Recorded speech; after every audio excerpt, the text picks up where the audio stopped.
Contract ലേബറെ വെച്ചുകൊണ്ടാണ് കേരളത്തിലെ public sector നടന്നുകൊണ്ട് പോകുന്നത്. നിങ്ങളൊന്ന് അന്വേഷിക്കുക. പബ്ലിക് സെക്ടർ നടത്തിക്കൊണ്ടു പോകുന്നത് പുതിയ അപ്പോയിന്റ്മെന്റ് നടത്തിയിട്ട് എത്ര നാളായി? ഈ ട്രാക്കോ കേബിൾ പൂട്ടിപ്പോയില്ലേ? ടെൽക്ക് പൂട്ടലിന്റെ വക്കിലാണ്. അഗ്രോ മെഷീനറി കോർപ്പറേഷൻ പൂട്ടലിന്റെ വക്കിലാണ്. ട്രാവൻകൂർ സിമന്റ്സ് പൂട്ടലിന്റെ വക്കിലാണ്. ആരുടെ പണം എടുത്തുകൊണ്ട് അതൊക്കെ നടന്നു പോകുന്നത്?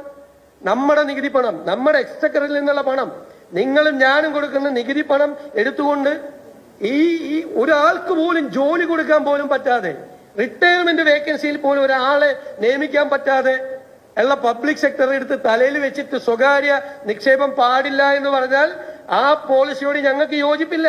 ഞങ്ങൾ സ്വകാര്യ നിക്ഷേപം കേരളത്തിൽ കൊണ്ടുവരും എന്നാണ് UDF ഗവൺമെന്റിന്റെ പോളിസി. അല്ലെങ്കിൽ കേരളം ഉണ്ടാവില്ല. ഇതാണ് യാഥാർത്ഥ്യം. ഇതൊക്കെ ക്ലീഷേ വന്ന വാചകങ്ങൾ ഉപയോഗിച്ചുകൊണ്ട്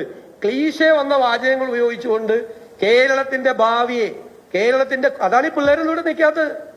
ഇവിടെ എന്ത് കിട്ടിയിട്ടാണ് നിൽക്കുന്നത്? എന്ത് ജോലി കിട്ടിയിട്ടാണ് നിൽക്കുന്നത്? ഒരു എഞ്ചിനീയറിംഗ് ഗ്രാജുവേറ്റിന്, ഇവിടെ എത്ര എഞ്ചിനീയറിംഗ് കോളേജുകളുണ്ട്? ഒരു എഞ്ചിനീയറിംഗ് ഗ്രാജുവേറ്റിന് ജോലി കൊടുക്കാൻ പറ്റിയ എത്ര പൊതുമേഖലാ സ്ഥാപനമുണ്ട് ഇവിടെ?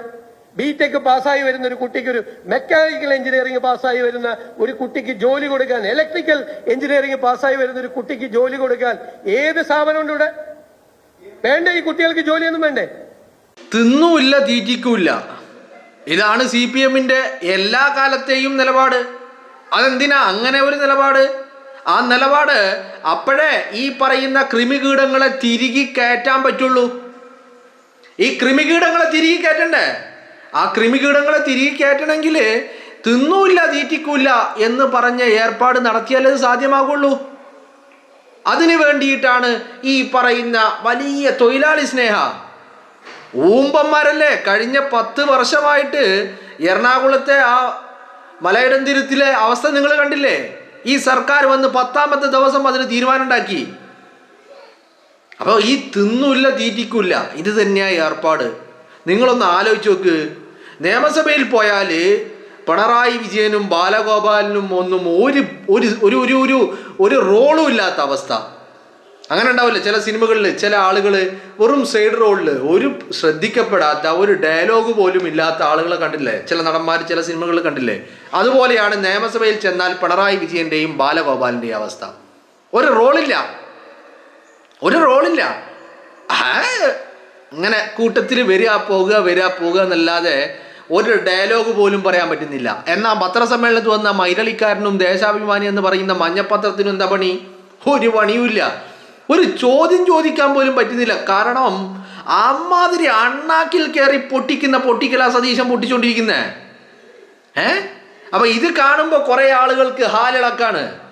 ഞാൻ പറയുന്നത് ഈ സ്വകാര്യവൽക്കരണമൊക്കെ ഗവൺമെന്റ് കൺട്രോളിൽ സ്വകാര്യവൽക്കരണമൊക്കെ നടപ്പിലാക്കേണ്ട കാലം അതിക്രമിച്ചു കഴിഞ്ഞു. കേരളത്തില് സ്വകാര്യ ഇൻവെസ്റ്റ്മെന്റുകൾ വന്നാലേ ഇതൊക്കെ നടപ്പിലാവുള്ളൂ.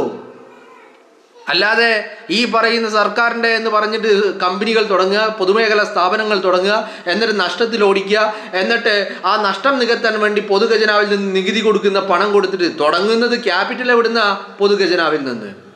ക്യാപിറ്റലും പൊതുഖജനാവിൽ നിന്ന്, വർക്കിംഗ് ക്യാപിറ്റലും പൊതുഖജനാവിൽ നിന്ന്, അവസാനം നഷ്ടം നികത്തുവാനുള്ള ഫണ്ടും പൊതുഖജനാവിൽ നിന്ന്. അങ്ങനെ കുറെ പൊതുമേഖലാ സ്ഥാപനങ്ങൾ ഇങ്ങനെ തീറ്റി വളർത്തിയിട്ട് കുറെ പേര് ശമ്പളം വാങ്ങി നക്കിയിട്ട് എന്താ കാര്യം? എന്ത് കാര്യമുള്ളത്? അറ്റ്ലീസ്റ്റ് ഈ ശമ്പളം വാങ്ങുന്നവർക്ക് ഒരു ആത്മാർത്ഥത വേണ്ടേ? ഇവന്മാര് വാങ്ങുന്ന ശമ്പളം, ഇവന്മാര് ജോലി എടുക്കുന്ന സ്ഥാപനത്തിൽ നിന്ന് ആ ശമ്പളം ഉണ്ടാക്കാനുള്ള പണിയെങ്കിലും എടുക്കണ്ടേ? അപ്പൊ അവിടെ കൃത്യമായിട്ട് പൊതുമേഖലാ സ്ഥാപനങ്ങൾ വരണം, സ്വകാര്യ മേഖല വരണം.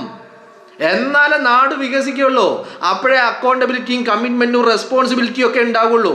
ഇതില്ലാത്ത കാലത്തോളം ഒരുത്തനും ഒരു കമ്മിറ്റ്മെന്റും ഇല്ല, ഒരു അക്കൗണ്ടബിലിറ്റി ഇല്ല, ഒരു റെസ്പോൺസിബിലിറ്റി ഇല്ല.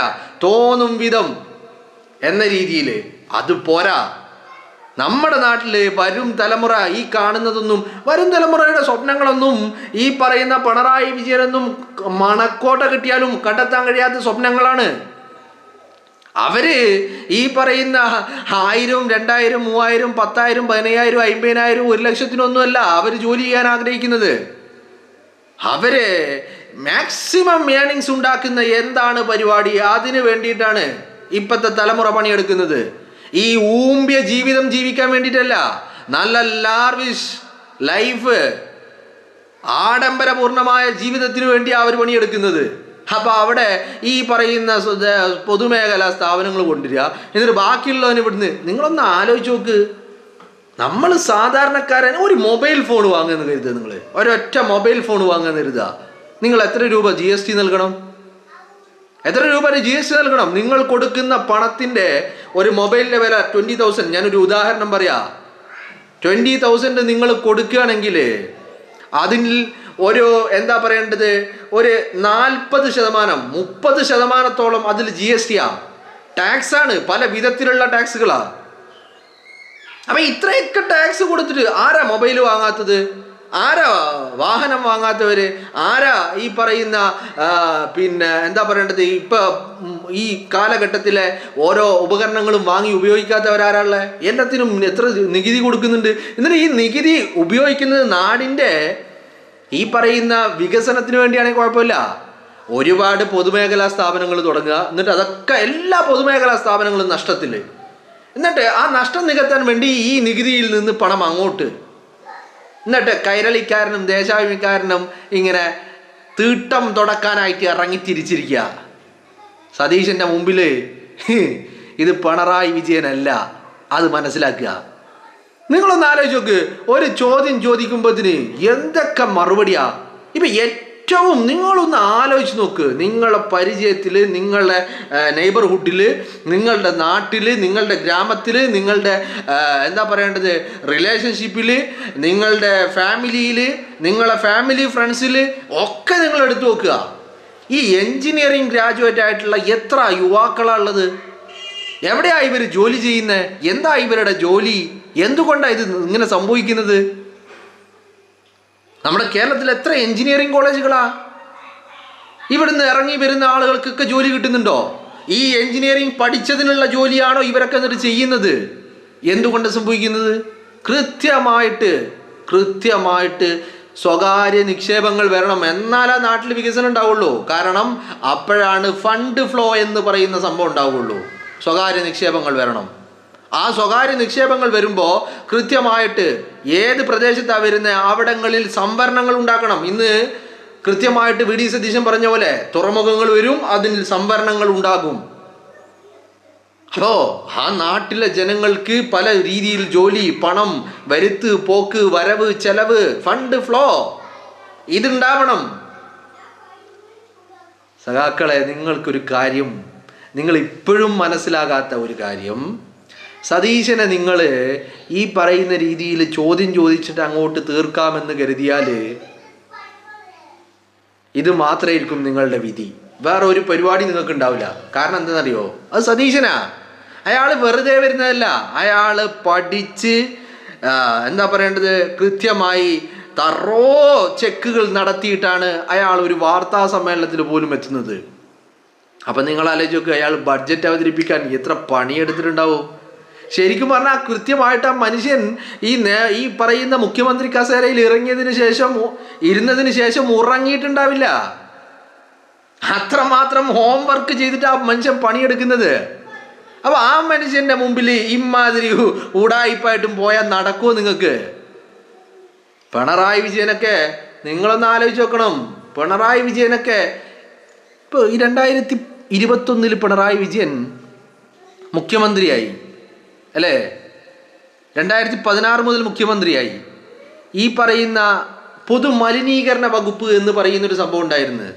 സാധാരണഗതിയിൽ ആ പൊതുമലിനീകരണ വകുപ്പ് ഈ മലിനീകരണ ബോർഡ്, പൊതുമലിനീകരണമല്ല, മലിനീകരണ ബോർഡ്, ഈ വകുപ്പ് കൈകാര്യം ചെയ്തിരുന്നത് കുറേ കാലങ്ങളായിട്ട് ആരോഗ്യമന്ത്രിയാണ്. പിണറായി വിജയൻ മന്ത്രിസഭ വന്നപ്പോഴും ആരോഗ്യമന്ത്രിയാണ്. പെടുന്നനെ ശൈലജയിൽ നിന്ന് ആ വകുപ്പ് പിണറായി വിജയൻ ഏറ്റെടുത്തു. പിണറായി വിജയൻ ഏറ്റെടുക്കുന്നു, പിന്നീട് വലിയ നിയമനങ്ങൾ നടത്തുന്നു. കമലയുടെ സഹോദരിയുടെ മകനെ ഈ ബോർഡിൻ്റെ, ഈ മലിനീകരണ വകുപ്പിൻ്റെ അഡ്വക്കേറ്റായിട്ട് ഹൈക്കോടതിയിൽ നിയമിക്കുന്നു.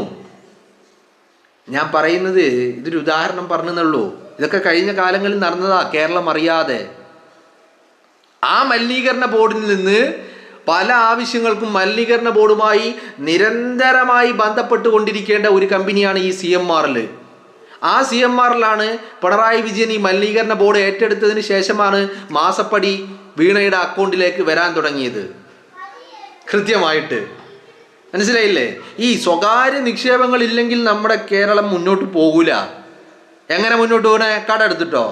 നിങ്ങളൊന്ന് ആലോചിച്ച് നോക്ക്. പിണറായി വിജയൻ ഭരണത്തിലേക്ക് വരുമ്പോൾ 2016 കേരളത്തിൻ്റെ പൊതുകടം എന്ന് പറയുന്നത് 1 കോടി അല്ല 1 ലക്ഷം 1.2 ലക്ഷം കോടിയാണ്.